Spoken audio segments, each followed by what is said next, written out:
വേവിച്ച് വെച്ച പരിപ്പാണ്. നമുക്ക് സാമ്പാർ എന്തെങ്കിലും കുക്കറി വെക്കുമ്പോൾ അതിലേക്ക് ഒരു പാത്രത്തിൽ വെച്ചാൽ മതി, എളുപ്പമുണ്ടല്ലോ. ഇതില്ലേ നമുക്ക് അരച്ചെടുക്കാം.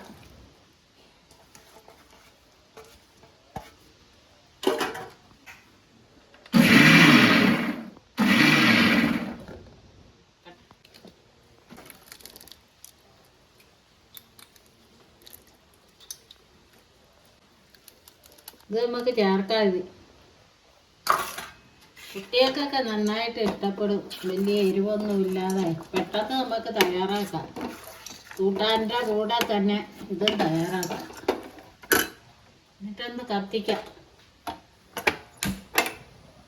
വലിയ പണിയൊന്നുമില്ല. വേണമെങ്കിൽ കടുക് വറുത്തിടാം, ഇഷ്ടമുണ്ടെങ്കിൽ കടുക് വറുക്കാം. ഉപ്പിട്ട് വേവിച്ചതാണ്. കൂടുതൽ ഉപ്പൊന്നും ഇടണ്ട, നേരത്തെ അതിൻ്റെ കൂട്ടത്തിൽ ഇട്ട് വേവിച്ചതാണല്ലോ.